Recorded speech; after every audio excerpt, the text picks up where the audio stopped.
मालवणात पाकिस्तान जिंदाबादचे नारे,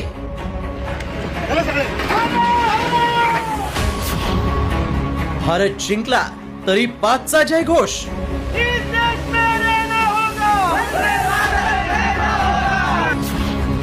गद्दारांच्या घरावर चालवला बुलडोझर.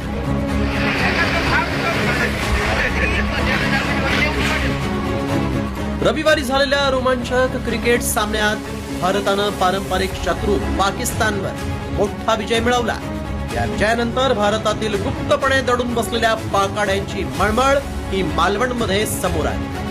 पाकचा पराभव होताच या पाकाड्यांचा पुळका आलेल्या पाक प्रेमींनी चक्क पाकिस्तान जिंदाबाद अशा घोषणा दिल्या.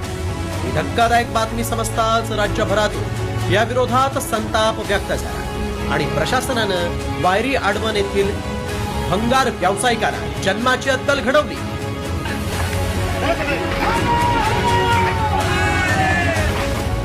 देशद्रोही घोषणा देणाऱ्या दोघांना पोलिसांनी बेड्या ठोकल्यानंतर आता ज्या ठिकाणी पाकप्रेमाचा पुळका या देशद्रोह्यांना आला होता ते अनधिकृत भंगाराचं दुकान प्रशासनानं बुलडोझर फिरवत जमीनदोस्त केलाय.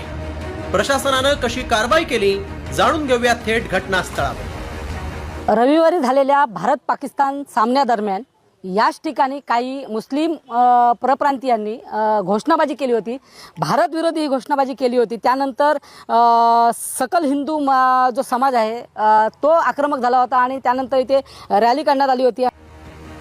मालवणमध्ये देशद्रोही घोषणा देणाऱ्या सुप्त पाकाड्यांना आम्ही जिल्ह्यातूनच हाकलवून देणार असल्याचं स्थानिक आमदार निलेश राणेंनी म्हटलंय.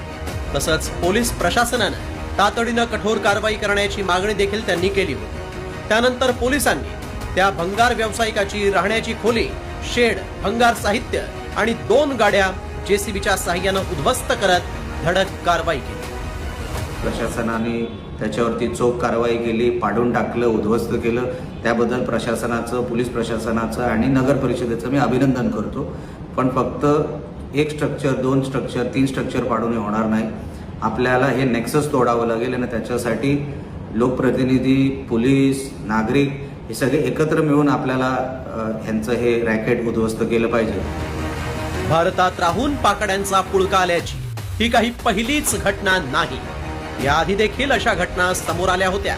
परंतु आता प्रशासनानं या पाकड्यांच्या घरावर बुलडोझर फिरवत देशाच्या सन्मानासोबत कुठलीच तडजोड होणार नाही हा थेट इशारा दिलाय. विनायक वंजारीसह ब्युरो रिपोर्ट, साम टीव्ही मराठी.